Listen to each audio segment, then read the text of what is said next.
Assalamualaikum warahmatullahi wabarakatuh. Apa kabar semuanya? Semoga semuanya dalam keadaan sehat ya. Baik, sebelum kita memulai pembelajaran pada hari ini, alangkah baiknya kita berdoa terlebih dahulu.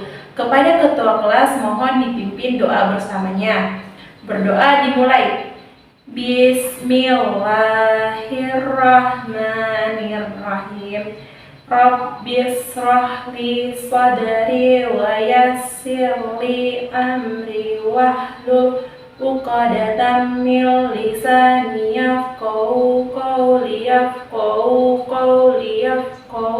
qawli walhamdulillahi rabbil alamin. Berdoa selesai. Nah, sebelum kita memulai pelajaran, biar anak-anak lebih bersemangat, kita ice breathing dulu ya. Mohon untuk semua anak-anak ibu diharapkan berdiri. Buka tutup, bertepuk tangan. Buka tutup, tepuk tangan lagi. Digulung-gulung, lalu tersenyum, hihi. Digulung-gulung, lalu tertawa, haha. Buka tutup, bertepuk tangan. Buka tutup, tepuk tangan lagi. Digulung-gulung, lalu tersenyum, hihi. Digulung-gulung, lalu tertawa, haha. Lebih kencang lagi. Buka tutup, bertepuk tangan. Buka tutup, tepuk tangan lagi. Digulung-gulung, lalu tersenyum, hihi. Digulung-gulung, lalu tertawa, haha. Baik, karena kita sudah melakukan ice breathing, anak-anak dipersilakan untuk duduk. Baik, siapa yang masih ingat apa materi kita tentang minggu lalu? Ya, kepada Umi dipersilahkan menjelaskan apa materi kita tentang minggu lalu. Betul, beri aplaus dulu kepada Umi. Materi kita tentang minggu lalu adalah tentang imbuhan, di mana imbuhan itu ada imbuhan me, imbuhan kan, dan imbuhan lah. Di mana imbuhan me adalah awalan yang membentuk kata dasar menjadi kata kerja, sedangkan imbuhan kan adalah akhiran yang mengubah kata dasar menjadi kata kerja. Begitu juga dengan imbuhan lah, akhiran yang menghubungkan kata dasar menjadi kata kerja. Baik, materi kita hari ini tentang teks prosedur. Teks prosedur itu adalah tulisan yang memuat petunjuk secara urut dalam menghasilkan suatu karya. Karya apa sih, Bu? Yaitu karyanya adalah teks prosedur. Sesudah kita mengetahui apa itu teks prosedur, kita juga perlu memerhatikan seperti ciri-ciri dari teks prosedur. Ciri-ciri dari teks prosedur yaitu memuat alat dan bahan yang diperlukan, memuat tahap kegiatan yang berurut, menggunakan kalimat perintah yang singkat dan jelas. Kita harus menggunakan kalimat perintah yang singkat dan jelas. Yang terakhir, menggunakan kata kerja yang aktif. Setelah kita mengetahui ciri-ciri dari teks prosedur, kita juga harus mengetahui urutan membuat teks prosedur. Yang pertama, kita harus menentukan judulnya terlebih dahulu. Yang kedua, alat dan bahan.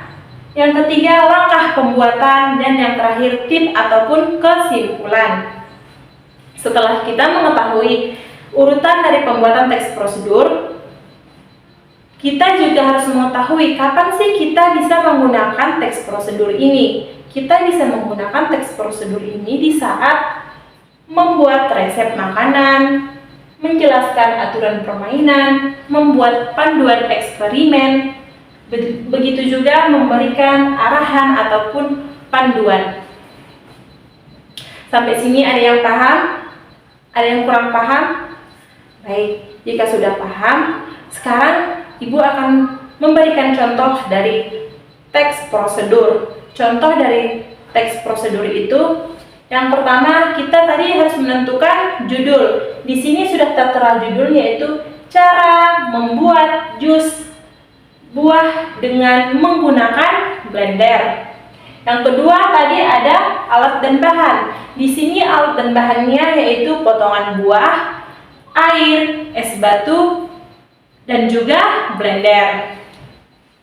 Setelah kita mengetahui alat dan bahannya, kita mempersiapkan ataupun kita membuat langkah pembuatannya. Seperti di sini, yang pertama siapkan potongan buah, air, dan es batu. Yang kedua, siapkan blender dengan kabel sudah tersambung ke panel listrik. Yang ketiga, masukkan potongan buah, air, dan es batu ke dalam blender. Yang keempat, tutup blender dengan baik dan nyalakan tombol forward ataupun tombol pemutar. Yang kelima, tunggu sekitar 1 menit hingga buahnya sudah halus. Ketika buah sudah halus, matikan blender. Setelah itu, sajikan dalam gelas ataupun mangkok. Mudah bukan? Jadi, ketika kita sudah menentukan judul, alat dan bahan, dan cara pembuatan, itu sudah termasuk dari teks prosedur. Nah, kita masuk ke contoh yang kedua. Di sini ada cara mengoper bola pada olahraga basket. Alat dan bahan yang kita perlukan yaitu bola basket.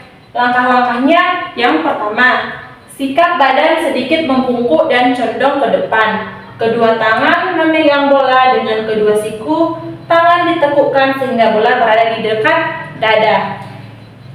Langkah kedua, kaki kanan ke depan sambil mengangkat siku dengan pergelangan tangan diputar ke arah badan. Dan yang terakhir, dorong bola ke depan sampai kedua lengan lurus gerak. Di akhir dengan melanjutkan pergelangan tangan ke arah samping luar. Baik, di sini Ibu sudah menjelaskan 2 contoh teks prosedur. Sampai sini ada yang kurang mengerti? Alhamdulillah kalau semuanya sudah mengerti. Sekarang Ibu akan memberi latihan kepada anak-anak. Kepada anak-anak mohon dilihat pada buku paketnya halaman 14. Di mana di sini ada latihan. Lengkapi petunjuk cara membuat mie rebus sesuai dengan gambar di bawah ini. Di sini sudah tertera gambar cara pembuatan mie rebus. Nah, kita disuruh melengkapi kata-kata yang pada kolom nomor 1, 2, 3, dan 4.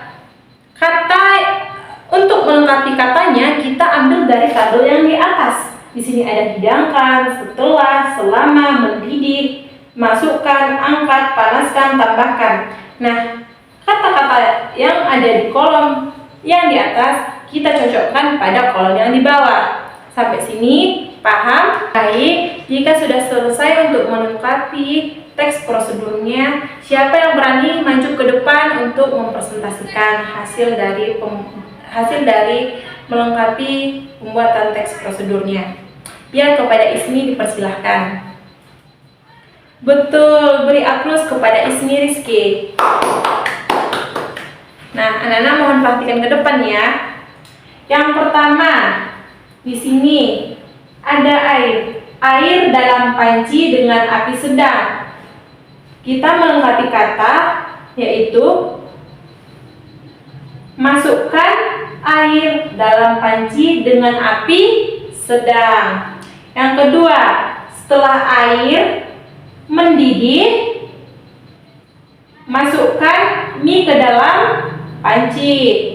Yang ketiga, masukkan telur, potongan sayur, dan irisan bawang. Jangan lupa tambahkan sedikit garam dan lada.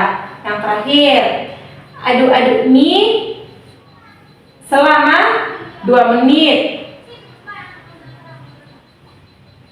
Setelah matang, angkat dan hidangkan pada mangkok. Mie siap disantap. Oke, sampai sini udah pada paham bagaimana cara membuat teks prosedur? Alhamdulillah kalau semuanya sudah mengerti. Selanjutnya, karena materi kita hari ini sudah selesai, waktu juga sudah mau habis, Ibu akan memberikan tugas mandiri yang akan dikerjakan di rumah, yaitu tugasnya pada halaman 16. Perhatikan di situ. Perhatikan gambar yang di situ dengan seksama. Gambar di bawah itu menunjukkan prosedur mencuci tangan yang benar menurut petunjuk dari Kementerian Kesehatan. Nah, sekarang kalian harus mengurutkan kelima kalimat di bawah ini agar menjadi sebuah teks prosedur mencuci tangan yang benar. Minggu depan Ibu akan minta tugas pekerjaan rumahnya. Mohon agar dikerjakan dengan tepat waktu ya anak-anak. Karena materi hari ini sudah selesai, kita ucapkan bersama-sama Alhamdulillahirabbil alamin.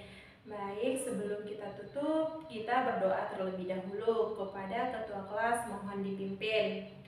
Berdoa dimulai, berdoa selesai.